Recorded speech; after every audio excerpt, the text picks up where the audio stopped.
ಮೊದಲನೇದಾಗಿ ಈ ಕತೆ ಸಿನಾಪ್ಸಿಸ್ ಕೇಳಿದಾಗ I was really happy. It is very intriguing. ತುಂಬ ಖುಷಿ ಆಯಿತು. ಆ್ಯಂಡ್ ನನಗೆ ಆ ಖುಷಿಲಿ ನಾನು ನನ್ನ ಕೈಲಾದಷ್ಟು I have given my best ಈ ಹಾಡುಗಳ ಮುಖಾಂತರ. And you know Dev all done an amazing job. ಈ ಚಿತ್ರಕ್ಕೆ ನಾನೊಂದು ಸಣ್ಣ ಪಾತ್ರ ಆಗೋದಕ್ಕೆ ತುಂಬ ಹೆಮ್ಮೆ ಅನಿಸುತ್ತೆ. I am really very happy to be a part of this. Thank you for this.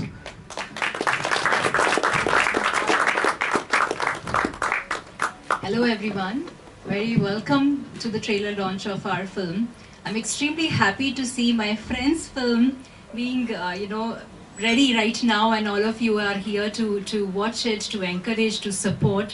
This film is extremely personal, and all the reasons that I have to do this film are all personal reasons. Surya has been a friend for a very long time. When he wrote the first draft of the film, I think that's when he told me, and it was years ago. He's been growing with this film, and our discussions about the film are growing together with our friendship. I am extremely thankful to accommodate me in this film. This is one of my first Kannada feature films, if I may say so, yes. I loved my character. Everybody has done a tremendous job, like Udit said. The music, the story, the the entire delivery of the film, the entire execution in terms of its technical department and the art department, all of that, we all have tried to do our best. And my only hope is that it reaches you all the way he has tried to make it, and we all have contributed to the same. So once again, thank you so much for being here today. And we all would need your prayers, your support throughout. The film is going to be in the cinemas and later as well. So thank you so much. Thank you. ಪಾತ್ರದ ಬಗ್ಗೆ ಹೇಳಬೇಕು ಅಂದ್ರೆ ಭಾರಿ ಕಷ್ಟ ಆಗ್ಬಿಡುತ್ತೆ. ಕತೆ ಹೇಳ್ಬಿಡ್ತೀನಿ ನಾನು, ಬೇಡ. ಸೂರ್ಯ, ಅವ್ರ ಹೆಂಡತಿ ಸುಚಿ, ಅವರೆಲ್ಲ ನಮಗೆ ಫ್ಯಾಮಿಲಿ ಫ್ರೆಂಡ್ಸ್. ಎಷ್ಟೋ ವರ್ಷಗಳ ಹಿಂದೆ ಮೊದಲು ಕಥೆ ಹೇಳಿದಾಗ ಬಹುಶಃ ಈ ಕಥೆಯನ್ನ ತುಂಬಾ ಸಲ ರೀರೈಟ್ ಮಾಡಬೇಕಾಗ್ಬೋದು ಅಂತ ಒಂದು ರೀತಿಯಲ್ಲಿ ಸ್ವಲ್ಪ ಡಿಸ್ಕರೇಜ್ ಮಾಡಿದಂತಹ ಜನಗಳಲ್ಲಿ ನಾನು ಒಬ್ಬ. ಯಾಕಂದ್ರೆ ನಮ್ಮಲ್ಲಿ ಅಷ್ಟು ಪ್ರಾಮಾಣಿಕವಾದ ಡಿಸ್ಕಷನ್ಗಳು ನಡೀತಾ ಇದ್ವು, ಇವತ್ತಿಗೂ ನಡೀತವೆ. ನಮಗೆ ಇದಿಷ್ಟ ಆಯಿತು, ಇದಿಷ್ಟ ಆಗಿಲ್ಲ, ಅದನ್ನ ನೇರವಾಗಿ ಹೇಳ್ಕೊಳ್ಳುವಂಥ ಪ್ರಾಮಾಣಿಕತೆ ನಮ್ಮ ಇಬ್ಬರಲ್ಲೂ ಇದೆ.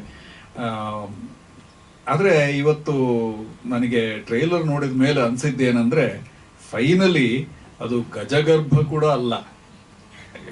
ಅದು ಇನ್ನು ಯಾವ ಪ್ರಾಣಿಯದ್ದು ಗರ್ಭ ಅಷ್ಟು ಜಾಸ್ತಿ ದಿನ ಉಳಿಯುತ್ತೆ ಗೊತ್ತಿಲ್ಲ. ಅದನ್ನೆಲ್ಲ ಮುಗಿಸಿ ಈ ಥರದ ಒಂದು ಟ್ರೈಲರ್ ನೋಡಿದಾಗ, ಅದರ ಮುಂಚೆ ಶ್ರುತಿಯವರ ನೃತ್ಯ ನೋಡಿದಾಗ ಅದು ಮಾಯೇನೆ ಅಂತ ನನಗನ್ಸಿದೆ. ಈ ಮಾಯೆ ಎಲ್ಲರಿಗೂ ತಲುಪುವಲ್ಲಿ ನಮ್ಮೆಲ್ಲರ ಪಾತ್ರ ಇದೆ. ಯಾಕಂದ್ರೆ ಸಿನಿಮಾ ಮಾಡೋದು ಒಂದು, ಅದನ್ನ ಎಲ್ರಿಗೂ ತಲುಪಿಸುವಂಥದ್ದು ಇನ್ನೊಂದೇ ಪ್ರಕ್ರಿಯೆ. ಅದನ್ನ ದಯವಿಟ್ಟು ನಾವೆಲ್ಲರೂ ಸೇರಿ ಮಾಡೋಣ. ರಾಮ್ ಮಂಜುನಾಥ್ ಅವರು ಕೈ ಮುರ್ಕೊಂಡ್ ಬಂದ್ಬಿಟ್ಟಿದ್ದಾರೆ, ಏನಾಯ್ತೋ ಗೊತ್ತಿಲ್ಲ. ಅವರು ಸಿನಿಮಾದ ಇನ್ನೊಂದು ಪ್ರಮುಖ ಪಾತ್ರಧಾರಿ, ನೋಡಿರ್ತೀರ ಟ್ರೈಲರ್ ಅಲ್ಲಿ. ನಮಸ್ಕಾರ. Thank you so much sir. Deepak Subrahmanya ಅವರು. ಎಲ್ರಿಗೂ ನಮಸ್ಕಾರ. ಈ ಚಿತ್ರದಲ್ಲಿ ತೇಜಸ್ವಿ ಅನ್ನೋ ಪಾತ್ರನ ನಾನು ವಹಿಸಿದ್ದೀನಿ. ತೇಜಸ್ವಿ ಅನ್ನೋ ಪಾತ್ರ ಒಬ್ಬ ಅಂತರ್ಮುಖಿಯ ಪಾತ್ರ. Is an introvert. ಜೀವನದಲ್ಲಿ ನಾನೊಬ್ಬ ಎಕ್ಸ್ಟ್ರೋವರ್ಟೆಡ್ ಪರ್ಸನ್ ಅಂತ, ಎಕ್ಸ್ಟ್ರೋವರ್ಟೆಡ್ ಇಡಿಯಟ್ ಅಂತ ಸುಮಾರು ಜನ ಹೇಳಿದ್ದಾರೆ ನನಗೆ. ಸೊ ಪಾತ್ರದ ವಿಷಯ ಮೊದಲು ನನಗೆ ಸೂರ್ಯ ಅವರು ಹೇಳಿದಾಗ ಎರಡು ಆಯಾಮಗಳು ನನಗೆ ತುಂಬ ಸೆಳೆದ್ವು ಈ ಸಿನಿಮಾ ಕಡೆಗೆ. ಒಂದು ಸೂರ್ಯ ವಸಿಷ್ಠನೇ. ಅವ್ರ ಜೊತೆ ನಾನು ಸಾಕಷ್ಟು ಮುಂಚೆ ಕಿರುಚಿತ್ರಗಳಲ್ಲಿ ನಟನೆ ಮಾಡಿದ್ದೀನಿ. ಆ್ಯಂಡ್ ಯಾವುದೇ ವಿಷಯನ ಹೇಳಬೇಕಾದ್ರೆ ಬರೀ ಅದರ ಆಲೋಚನೆ ಮಾಡಿದ್ರೆ ಸಾಲದು, ಅದನ್ನು ಟೆಕ್ನಿಕಲಿ ಒಬ್ಬ ಆಡಿಯನ್ಸ್ಗೆ ತಲುಪಿಸುವಂತಹ ಕ್ಷಮತೆನೂ ನಮ್ಮಲ್ಲಿರಬೇಕು. ಸೊ ಈ ಎರಡು ಕ್ವಾಲಿಟಿನೂ ಸೂರ್ಯ ಮತ್ತೆ ಮತ್ತೆ ತುಂಬ ಸುಲಲಿತವಾಗಿ ನಮ್ಮ ಮುಂದೆ ನಿದರ್ಶಿಸ್ಬಿಟ್ಟು ತೋರಿಸ್ತಾ ಇದ್ರು. ಸೊ ಒಂದು ಡೈರೆಕ್ಟರ್ ಬಂದು ಕೇಳಿದ ತಕ್ಷಣ ಹ್ಞೂ ಅನ್ಬೇಕಾದಾಗ ತುಂಬ ಉತ್ಸಾಹ ಇತ್ತು. ಎರಡನೇದು ಪಾತ್ರ ನನ್ನಿಂದ ಸ್ವಲ್ಪ ದೂರ ನಿಂತಿತ್ತು ಅನ್ನೋದು ಎಲ್ಲೋ ಒಂದು ಕಡೆ ಒಂದು ಆಸೆ ಹುಟ್ಟಿಸುತ್ತೆ ಅನ್ಸುತ್ತೆ ನಟರಲ್ಲಿ. ನಾವು ಆ ಥರದ ಪಾತ್ರನೇ ಹೆಚ್ಚಾಗಿ ಮಾಡಕ್ಕೆ ಟ್ರೈ ಮಾಡ್ತೀವಿ. ಸೊ ಈ ಥರ ನಾನು ಪಾತ್ರನ ಆಯ್ಕೆ ಮಾಡ್ಕೊಂಡಾಗ ಸಾಕಷ್ಟು ಕಷ್ಟ ಕೊಟ್ಟಿದ್ದೀನಿ ಸೂರ್ಯ ಅವ್ರಿಗೆ. ಸೂರ್ಯ ಹಂಗೆ ಟ್ರೈ ಮಾಡ್ಬೋಣ, ಹಿಂಗೆ ಟ್ರೈ ಮಾಡ್ಬೋಣ, ಒಂದು ಹೊಸ ಬಾಡಿ ಲ್ಯಾಂಗ್ವೇಜ್ ಟ್ರೈ ಮಾಡ್ಬೋಣ, ವೆಯ್ಟ್ ಗೇನ್ ಮಾಡ್ಬೋಣ, ಈ ಥರ ಹಲವಾರು ಕಷ್ಟಗಳನ್ನು ನಾವು ಕೊಟ್ಟರು. ಪ್ರತಿಯೊಬ್ಬರಿಗೂ ಒಂದು ಮಾತನ್ನು ಡೈರೆಕ್ಟಾಗಿ ಅಲ್ಲಗಳಿದೆ. ಅವ್ರು ಹೇಳ್ತಿರೋ ವಿಷಯನ ಅರ್ಥ ಮಾಡಿಕೊಂಡು ಅದಕ್ಕೆ ಒಂದು ಸಮರ್ಪಕವಾದ ಸ್ಪಂದನೆಯನ್ನು ಸೂರ್ಯ ಅವರು ಕೊಟ್ಟಿದ್ದಾರೆ. ಪ್ರತಿ ಹಂತದಲ್ಲೂ ನಮ್ಮೆಲ್ಲರಿಗೂ ಅದನ್ನು ಅವ್ರು ಕೊಟ್ಟಿರೋದ್ರಿಂದ ಒಂದು ಸಮರ್ಪಕವಾದ ಚಿತ್ರವನ್ನು ನಾವು ಮಾಡಿದ್ದೀವಿ ಅನ್ನೋ ಭರವಸೆ ನಮ್ಮಲ್ಲಿ ಇವತ್ತು ಮೂಡಿದೆ. ನೀವೆಲ್ಲರೂ ಟ್ರೇಲರ್ ನೋಡಿದ್ದೀರಿ. ಟ್ರೇಲರ್ನಲ್ಲಿ ಒಬ್ಬ ಕಥೆಗಾರ ತನ್ನ ಪಾತ್ರವನ್ನು ಎದುರಾದಾಗ ಏನಾಗಬಹುದು ಅಂತ ತೆರೆಕೊಳ್ಳ ಹೋಗುತ್ತಾ ಅಂತ ಒಂದು ಚಿತ್ರ. ಈ ಚಿತ್ರದಲ್ಲಿ ನಾವೆಲ್ಲರೂ ಪಟ್ಟಿರೋ ಶ್ರಮ ನಿಮಗೆ ಕಾಣುತ್ತೋ ಬಿಡುತ್ತೋ ಈ ಸ್ಕ್ರೀನಲ್ಲಿ ಗೊತ್ತಿಲ್ಲ. ಬಟ್ 2 ಪಾತ್ರಗಳು, ರಾಮ್ ಮಂಜುನಾಥ್ ಮತ್ತೆ ಸಚ್ಚ ಮಾಡಿರುವಂತಹ ಪಾತ್ರಗಳು, 2 ಬೊಂಬೆಗಳು ಜೀವಕ್ಕೆ ಬರುವಂತಹ ಒಂದು ಸನ್ನಿವೇಶ ಬರುತ್ತೆ. ಒಬ್ಬ ಅಂತರ್ಮುಖಿಯ ಜಗತ್ತು how does it come a life ಅನ್ನೋದಕ್ಕೆ ಒಂದು ಸಾದೃಶ್ಯವಾಗಿ ಇವತ್ತು ಸಾರಾಂಶ ಇದೆ ಅಂತ ನನ್ನ ಆಸೆ. ನೀವೆಲ್ಲರೂ ನಮಗೆ ಸಪೋರ್ಟ್ ಮಾಡ್ತೀರಿ, ನಮ್ಮ ಜೊತೆ ನಿಲ್ತೀರಿ ಅನ್ನೋ ಭರವಸೆ ನನಗಿದೆ. ಸೊ ಚಿತ್ರನ 15ನೇ ತಾರೀಕು ಬಂದು ಎಲ್ಲರೂ ನೋಡೋ ಹಾಗೆ ನಿಮ್ಮ ಕಡೆಯಿಂದ ಒಂದು ಮನವಿನ ಕಳಿಸ್ಕೊಟ್ರೆ ಜನರು ಬಂದೇ ಬರ್ತಾರೆ ಅನ್ನೋ ಆಸೆ. Thank you so much. ಎಲ್ಲರಿಗೂ ನಮಸ್ಕಾರ. ನಾವೆಲ್ಲ ಟ್ರೈಲರ್ ಬಗ್ಗೆ ಇಷ್ಟೆಲ್ಲ ಮಾತಾಡ್ಬಿಟ್ರದೇನೆ ಇವರು ಹೇಮಂತ್ ಒಂಥರ ಚೆನ್ನಾಗಿದೆ ಅಂತಲೇ ಹೇಳಬೇಕು. ಆ ಥರ ಪರಿಸ್ಥಿತಿ ಕ್ರಿಯೇಟ್ ಮಾಡ್ತಾ ಇದ್ದೀವಿ. Work should speak for it self ಅಂತ ನನ್ನ ಬಿಲೀಫ್. ನಾನು ಇವಾಗ ಏನಂತ ಮಾತಾಡೋದು ಹೊಳಿತಾ ಇಲ್ಲ. ಒಬ್ಬ ಕಥೆಗಾರ ತಾನು ಬರೀತಾ ಇರೋ ಪಾತ್ರವನ್ನೇ ಎದುರುಗೊಂಡಾಗ ಅದು ಯಾವ ರೀತಿ ಒಂದು ಸನ್ನಿವೇಶ ಕ್ರಿಯೇಟ್ ಮಾಡುತ್ತೆ, ಇವನು ಅವನನ್ನು ಸೃಷ್ಟಿಸ್ತಾ ಇದ್ದಾನ ಅಥವಾ ಇವನ ಮೂಲಕ ಕತೆ ಹೇಳ್ಕೊತಾ ಇದ್ದಾನ ಅನ್ನೋ ಒಂದು ಐಡಿಯಾ ಎಕ್ಸ್ಪ್ಲೋರ್ ಮಾಡಕ್ಕೆ ಟ್ರೈ ಮಾಡಿರೋದು. ಅದು ತಮಸು ಚಿತ್ರದಲ್ಲಿ ಅಸಿಸ್ಟೆಂಟ್ ಆಗಿ ಕೆಲಸ ಮಾಡ್ತಾ ಇದ್ದಾಗ ಬಂದಿದ್ದು ಒಂದು ಐಡಿಯಾ ನನಗೆ. ಕಾಸ್ಟಿಂಗ್ ಟೈಮ್ನಲ್ಲಿ ನಾವು ಬರೆದಿರೋ ಕಥೆ, ನಮ್ಗೆ ಹತ್ತಿರವಾಗಿರೋ ಒಂದು ಕಥೆನಲ್ಲಿರೋ ಪಾತ್ರಗಳು ನಮಗೆ ಎಷ್ಟು ನಿಜವಾಗಿ ಬಿಟ್ಟಿರುತ್ತೆ ಅಂತಂದ್ರೆ, ಒಬ್ಬ ಜೀವಂತ ವ್ಯಕ್ತಿ, ಒಬ್ಬ ಆರ್ಟಿಸ್ಟ್ ಬಂದು ಅದಕ್ಕೆ ಆಡಿಷನ್ ಮಾಡಿ ಹೋದ್ಮೇಲೂ ಕೂಡ ಆ ಸಮತೋಲನ ಮಾಡೋದು with a living person and an imaginary character. But for us the character is real.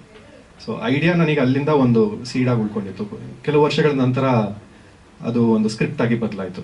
ಈ ಥರ ಪಾತ್ರಗಳದ್ದು ಕ್ರಿಯೇಟ್ ಆಗಿ ಒಂಥರ ಜರ್ನಿನೂ ಹಾಗೆ ಇದೆ. ಈ ಕಥೆನಲ್ಲಿ ಹೇಗೆ ಕಥೆಗಾರ ಕಥೆ ಹೇಳಿಸ್ಕೊಂಡು ಹೋಗುತ್ತೋ ಅದೇ ರೀತಿ ಬರೆಯೋ ಎಕ್ಸ್ಪೀರಿಯನ್ಸ್ ಕೂಡ ನಂದು ಒಂಥರ ಸಿಮಿಲರ್. ಆ ಕ್ಯೂರಿಯಾಸಿಟಿ ಏನಕ್ಕೆ ಬಂತು ಅಂದ್ರೆ, ಎಲ್ಲರಿಗೂ ಸಿಗೋದು ಅಷ್ಟೇ ಅಕ್ಷರಗಳು. ಯಾವುದೇ ಭಾಷೆ ತಗೊಂಡ್ರು, ಇಂಗ್ಲಿಷ್ ಅಂತ ತಗೊಂಡ್ರೆ 26 ಅಕ್ಷರ ಎಲ್ರಿಗೂ ಸಿಗೋದು. ಬಟ್ ಕೆಲವು ಕಥೆ ಕೆಲವರಿಂದಲೇ ಬರುತ್ತೆ, ಕೆಲವ್ರ ಪದ್ಯ ಕೆಲವರಿಂದಲೇ ಬರುತ್ತೆ. The same alphabets get rearranged, something else gets created. ಯಾಕೆ ಹಾಗೆ?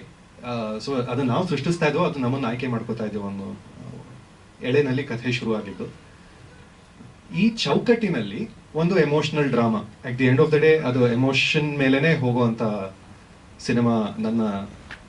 ನಾನು ಮಾಡಕ್ ಪ್ರಯತ್ನ ಪಟ್ಟಿರೋದಂತೂ ಒಂದು ಎಮೋಷನಲ್ ಡ್ರಾಮಾ ಈ ಚೌಕಟ್ಟಿನಲ್ಲಿ. ಎಲ್ಲೋ ಒಬ್ಬ ರೈಟರ್ ಇದ್ದಾನೆ ದೂರದಲ್ಲಿ, ಒಂದು ಸಣ್ಣ ಮನೆ, ಒಂದು ಎಲ್ಲೋ ಗುಡ್ಡದಲ್ಲೋ ಒಬ್ಬನೇ ಇದ್ದಾನೆ. ಅವನ ಪ್ರಪಂಚ ನಮಗಿಂತ ಸ್ವಲ್ಪ ದೂರ ಆಗತ್ತೆ. ನಾವೆಲ್ಲರೂ ಕಥೆಗಾರರೆ. ಬೆಳಗ್ಗೆ ಅಂದ್ರೆ ಮಗು ಊಟ ಮಾಡಿಸೋದ್ರಿಂದ ಹಿಡಿದು ಆಫೀಸಲ್ಲಿ ರಜಾ ಕೇಳೋವರೆಗೂ ಕಥೆಗಳು ಹೇಳ್ತಾನೆ ಇರ್ತೀವಿ, ದಿನಾಗ್ಲೂ ಕತೆ ಸೃಷ್ಟಿಸ್ಕೊಳ್ತಾನೆ ಇರ್ತೀವಿ. ಹಾಗಾಗಿ ಇದು ನನ್ನ ಪ್ರಪಂಚದಲ್ಲೇ, ನನ್ನ ಸುತ್ತಮುತ್ತನೇ ನಡೆಯೋ ಒಂದು ಕಥೆ, ನಂದೇ ಕಥೆ ಅಂತ ನೋಡಿದವ್ರಿಗೆ ಅನ್ನಿಸ್ಬೇಕು. ಅದಕ್ಕೋಸ್ಕರ ಈ ಒಂದು ಐಡಿಯಾ ಏನಿದೆ, ಕಥೆ ಒಂದು ಬಿಜಾರ್ ಟರ್ನ್ ಆಫ್ ಇವೆಂಟ್ಸ್ ಅಂತ ಏನ್ ಹೇಳ್ತೀವಿ, ಕಥೆಗಾರ ಪಾತ್ರ ಮೀಟ್ ಮಾಡೋದು, ಅದನ್ನ ಒಂದು ರಿಯಲ್ ಸೆಟ್ಟಿಂಗ್ ಅಲ್ಲಿ ತಗೊಂಡ್ಬಂದು ಹೇಳೋ ಪ್ರಯತ್ನ. ಅದು ಬರೆದಾಗ ನಾನು ಒರಿಜಿನಲ್ ಅಂತ ಅನ್ಕೊಂಡಿದ್ದೆ. ಬಟ್ ಒಬ್ಬ ರೈಟರ್ ಮತ್ತೆ ಕ್ಯಾರೆಕ್ಟರ್ ಮೀಟ್ ಮಾಡೋ ಸನ್ನಿವೇಶಗಳು ಲಿಟ್ರೇಚರ್ ಅಲ್ಲಿ, ವರ್ಲ್ಡ್ ಸಿನಿಮಾನಲ್ಲಿ, ಥಿಯೇಟರ್ ಅಲ್ಲಿ ಎಕ್ಸ್ಪ್ಲೋರ್ ಆಗಿರುವಂಥದ್ದು. ಯಾವುದೇ ರೆಫರೆನ್ಸ್ ಕೊಟ್ಟು ಹಂಗಿದ್ಯಾ ಅಂತ ಹೋಗಿ ನಾನು ಆ ಸಿನಿಮಾ ನೋಡಿದಾಗ ಫಾರ್ಚುನೇಟ್ಲಿ ಐ ಕ್ಯಾನ್ ಕಾನ್ಫಿಡೆಂಟ್ಲಿ ಸೇ ತುಂಬಾ ಒರಿಜಿನಲ್ ಆಗಿದೆ ಅಂತ. ಕೆಲವು ನಿರ್ದೇಶಕರು ನನ್ನ ಮುಂಚೆ ಇದನ್ನು ಯಾರಿಗೆ ತೋರ್ಸಕ್ಕಾಗಿದೆ, ಅವರು ಕೂಡ ಈ ಥರ ಐಡಿಯಾ ನಾನು ನೋಡಿಲ್ಲ ಅಂತ ಹೇಳಿದ್ದಾರೆ. ಆಮೇಲೆ ಒಬ್ರು ತುಂಬಾ ಹಿರಿಯ ಸಾಹಿತಿ, ಅವ್ರ ಹೆಸರು ತಗೊಳ್ಳೋ ಲಿಬರ್ಟಿ ನಾನು ತಗೊಳ್ಳಲ್ಲ, ಬಟ್ ತುಂಬಾ ಸೀನಿಯರ್ ಸಾಹಿತಿ ಕನ್ನಡದವರು, ಕೆಲವು ವರ್ಷದ ಹಿಂದೆ ಈ ತರ ಒಂದು ಐಡಿಯಾದ ಮೇಲೆ ವರ್ಕ್ ಮಾಡ್ತೀನಿ ಅಂತ ಹೇಳಿದಾಗ ಅವರು ನನಗೆ ತಿಳಿಸಿದ ಮಾತು, ಕನ್ನಡದ ಮಟ್ಟಿಗೆ ಲಿಟ್ರೇಚರ್ ಅಲ್ಲಿ ಅಥವಾ ಸಿನಿಮಾನಲ್ಲಿ ನನಗೆ ತಿಳಿದಿಲ್ಲ ಇದು ಎಕ್ಸ್ಪ್ಲೋರ್ ಆಗಿರೋದು ಅಂತ. ಸೊ ಅದೊಂದು ಧೈರ್ಯ ಇದೆ. At the end of the day ಏನೂ ಇಲ್ಲ ಅಂದ್ರೂ ಅಟ್ಲೀಸ್ಟ್ ಒಂದು ತುಂಬಾ ಯುನೀಕ್ ಆಗಿರೋ ಕಥೆ. ಪ್ಲಸ್ ನನ್ನ ಜೊತೆ ಕೆಲಸದಲ್ಲಿ ಕಥೆ ಬರೆಯುವಾಗ ನನ್ನ ಜೊತೆ ಇದ್ದವರು ನನಗೆ ಕೇಳಿದ ಪ್ರಶ್ನೆಗಳು, ಅದಾಗಿದ್ದ ಐಟರೇಷನ್ಸು, ಅದೆಲ್ಲ at least I am confident that you will take home a very beautiful emotional story. ಇನ್ನೇನಾದರೂ ಹೇಳೋದಿದೆ ಗೊತ್ತಿಲ್ಲ. Thank you to my entire team. ತುಂಬಾ ಜೊತೆಗೆ ನಿಂತು ಮಾಡಿದ್ದಾರೆ. ಸಂಬಂಧಗಳ ಕಥೆ ನಾನು ನನ್ನ 15 ವರ್ಷದ ಈ ಸಿನಿಮಾ ಜರ್ನಿ ಸೋಫಾರ್ ಏನಾಗಿದೆ ಅದರಲ್ಲಿ ಬೆಳೆಸ್ಕೊಂಡಿದ್ದ ಸಂಬಂಧಗಳನ್ನ ಎಲ್ಲನೂ ಒಟ್ಟಿಗೆ ಸೇರಿಸ್ಕೊಂಡು ತುಂಬಾ ಸಂತೋಷದಿಂದ, ತುಂಬಾ ಪ್ರೀತಿಯಿಂದ ಮಾಡಿದ್ದೀವಿ. At the end of the day none of this matters to the audience. Cinema ಎಷ್ಟು ಚೆನ್ನಾಗಿ ಬಂದಿದೆ, ಎಮೋಷನಲಿ ಹೇಗೆ ಕನೆಕ್ಟ್ ಆಗುತ್ತೆ ಅಷ್ಟೇ ಮ್ಯಾಟರ್ ಆಗೋದು. ಸೊ ನನ್ನ ಜರ್ನಿ ಬಗ್ಗೆ ನಾನು ಹೇಳ್ಕೊಂಡಿದ್ದೀನಿ. But at the end of the day I hope the work also speaks for itself. ನಿಮ್ಮ ಸಹಕಾರ, ನಿಮ್ಮ ಎನ್ಕರೇಜ್ಮೆಂಟ್, ನಿಮ್ಮ ಬ್ಲೆಸ್ಸಿಂಗ್ಸ್ ಇದ್ರೆ ಹೀಗೆ ಕಥೆಗಳು ತೊಗೊಂಡು ನಿಮ್ಮ ಮುಂದೆ ಬರ್ತಾ ಇರ್ತೀವಿ. Thank you. ಎಲ್ರಿಗೂ ನಮಸ್ಕಾರ.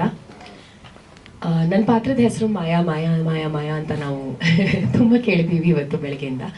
ಸೊ ಆ್ಯಕ್ಚುಲಿ ಒಂದು ಕಲಾವಿದೆಯ ಪಾತ್ರ. ಇಷ್ಟು ವರ್ಷ ನಾನು ಸುಮಾರು 10 ವರ್ಷ ಆಯಿತು ಫಿಲ್ಮ್ ಇಂಡಸ್ಟ್ರಿಗೆ ಬಂದು. ಬಟ್ ಇಲ್ಲಿ ತನಕ I have never gotten a chance to play an artist or a ಕಲಾವಿದೆ. And thanks Surya for giving Maya to me. Maya ಈ ಕಥೆ ಇನ್ಫ್ಯಾಕ್ಟ್ ಸೂರ್ಯ ವಶಿಷ್ಠ ಅವರು ನನ್ನ ಹತ್ರ ಬಂದು ತುಂಬ ವರ್ಷಗಳ ಹಿಂದೆ ಹೇಳಿದ ಕಥೆ. ಆ ನಂತರ ಶೂಟ್ ಮಾಡೋ ಅಷ್ಟರಲ್ಲಿ ಕಥೆದ ರೂಪ ಅಲ್ಲ ಪ್ಯಾಕೇಜಿಂಗ್ ಇದೆಯಲ್ಲ ನರೇಷನ್ ತುಂಬಾ ಬದಲಾಗಿತ್ತು. ಸೊ ಫೈನಲಿ ನಾವು ಶೂಟ್ ಮಾಡಬೇಕಾದ್ರೆ it was an extremely fun experience, especially because ಆ ಟೈಮಲ್ಲಿ ನಾನು ನನ್ನ ಮಗಳ ಜೊತೆ ಮಾಡಿದ ಮೊದಲನೇ ಸಿನಿಮಾ.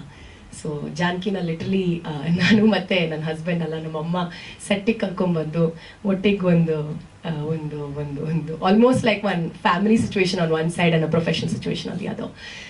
ಇದನ್ನು ನಾನು ಯಾಕೆ ಹೇಳ್ತಾ ಇದ್ದೀನಿ ಅಂದರೆ the support that people would give young mothers on set we hardly see, and adu ee tanda ee cinema nanige kodtu. So thank you for that. That was something very special. So ನಾನು ಈ ಸಿನಿಮಾನ ಒಂದು opportunity ಆಗಿ ನೋಡ್ತಾ ಇದ್ದೀನಿ. ಇಷ್ಟು ವರ್ಷ ಕೆಲಸ ಮಾಡಿದ್ರೂ ಕೂಡ ನನಗೆ ಸಾರಾಂಶ ಸಿಕ್ಕಿದ್ದು ಅದ್ರ ಜೊತೆ ನಿಂತ್ಕೊಂಡು ಇವತ್ತು ನಿಮ್ಮ ಮುಂದೆ ತರೋದು ಕೂಡ ತುಂಬ ಹೆಮ್ಮೆಯಿಂದ ತುಂಬ ಹೆಮ್ಮೆಯಿಂದ ಪ್ರೆಸೆಂಟ್ ಮಾಡ್ತಾ ಇದ್ದೀನಿ. ಸೊ ನೋಡೋಣ ಫೆಬ್ರವರಿ 15ನೇ ತಾರೀಕು. ಪ್ಲೀಸ್ ಸಿನಿಮಾ ನೋಡಿ ತಿಳಿಸಿ ನಿಮ್ಮ ಅಭಿಪ್ರಾಯ. Thank you. ನನಗೆ ಶ್ರುತಿಯವ್ರು ಫೋನ್ ಮಾಡಿ ಈ ಥರ ಒಂದು ಟ್ರೈಲರ್ ಲಾಂಚ್ ಇದೆ ಬರ್ತೀರಾ ಅಂದಾಗ ಬರ್ತೀನಿ ಅಂದರೆ, ಬಟ್ ಐ ಡಿಂಟ್ ನೋ ನಾನು ಮೇನ್ ಯೂಶಲಿ ನನಗೆ ಅಭ್ಯಾಸ ಇಲ್ಲ. But because I am very introverted. ನಾನು ಸೂರ್ಯ ಅವರು ಆಮೇಲೆ ನಂಗೆ ಫೋನ್ ಮಾಡಿದಾಗ ನಾನು ಅದನ್ನೇ ಹೇಳಿದೆ ಅವ್ರಿಗೆ, I am very introverted. I am not, ನನ್ನ ಸಿನಿಮಾ ನನ್ನ ಒಂದು ಕ್ರಿಯೇಟಿವ್ ಸ್ಯಾಟಿಸ್ಫ್ಯಾಕ್ಷನ್ಗೋಸ್ಕರ ಮಾಡೋದು, the glamour side of it does not interest me. So ನನಗೆ ಈ ಥರ ಒಂದು ಫಂಕ್ಷನಿಗೆ ಬರೋದು ನಿಮ್ಗೆ ಆ್ಯಕ್ಚುಲಿ ತುಂಬ ಬೆನಿಫಿಟ್ ಆಗಲ್ಲ ಸೂರ್ಯ ಅಂತ correct told M use like ಇಲ್ಲ ಬನ್ನಿ ಅಂತ. ಬಟ್ ನನಗೆ ಟ್ರೈಲರ್ ನೋಡಿದ್ದೆ ಮುಂಚೆನೆ ಕಳಿಸಿದ್ರು. ಸೊ ಒಂದು ಕತೆಗಾರನ ಬಗ್ಗೆ ಕತೆ ಮಾಡೋದು ಇಸ್ ವೆರಿ ಚಾಲೆಂಜಿಂಗ್ ಥಿಂಗ್. ಅಂದರೆ ಅದು ತುಂಬ ಒಂದು interesting space where Surya has gone. It's ಅದು ತುಂಬ ಸುಲಭದ ಕೆಲಸ ಅಂತ ಅನ್ಸುತ್ತೆ. ಹೆಮಿಂಗ್ವೇ ಅವರು ಒಂದು ಕೋಟ್ ಇದೆ ಅವ್ರದ್ದು, very says writing is very easy, you sit in front of the typewriter and you bleed. ಅಂದರೆ ಅದು ನನಗೆ ವರ್ಷಕ್ಕೆ ಒಂದು ಸಿನಿಮಾ ಮಾಡಬೇಕು ಅಂತ ತುಂಬ ಮಾಧ್ಯಮ ಮಿತ್ರರು ತುಂಬ ಜನ ಇವಾಗ ಹೇಳ್ತಾ ಇದ್ರು ನನಗೆ. ಜಸ್ಟ್ ಖಂಡಿತ ನನಗೂ ಆಸೆ ಇದೆ. ಬಟ್ ಟೈಪ್ ರೈಟರ್ ಮುಂದೆ ಕೂತ್ಕೊಂಡಾಗ ಅಥವಾ ಕಂಪ್ಯೂಟರ್ ಮುಂದೆ ಕೂತ್ಕೊಂಡಾಗ ಬರೆಯೋಕ್ಕೆ ತುಂಬ ಒದ್ದಾಡ್ತೀವಿ. ಅಂದರೆ as a writer I think ಅದನ್ನು ತುಂಬ ಜನ ಅದನ್ನು ಅರ್ಥ ಮಾಡ್ಕೊಳ್ಳೋದು ಕಷ್ಟ. Only if you are a writer you will understand how much discipline it requires. And 4 ಗಂಟೆ ಬರೀ ಖಾಲಿ ಪೇಜ್ ಮುಂದೆ ಕೂತು ಸುಸ್ತಾಗೋ ಸಾಧ್ಯತೆ ತುಂಬ ಜಾಸ್ತಿ ಇರುತ್ತೆ ಕೆಲವೊಮ್ಮೆ.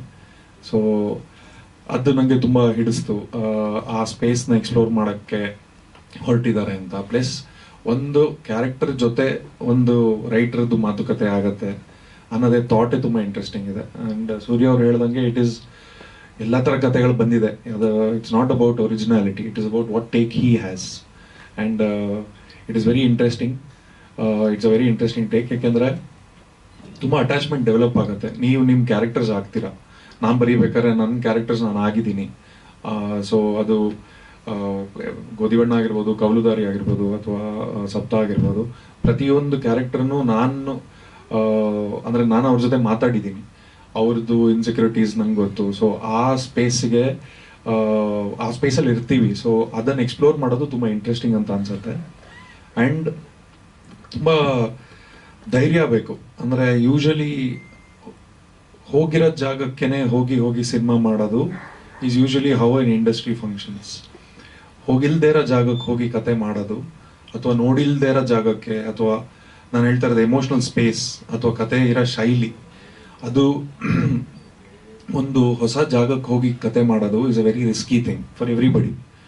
ಆ್ಯಂಡ್ ಅದನ್ನು ಅಷ್ಟು ವರ್ಷಗಳಿಂದ ಕಾಪಾಡಿಕೊಂಡು ಅಷ್ಟು ಶ್ರಮೆಯಿಂದ ಮಾಡಿರೋದು ಅದೇ ದೊಡ್ಡ ಸಾಹಸ.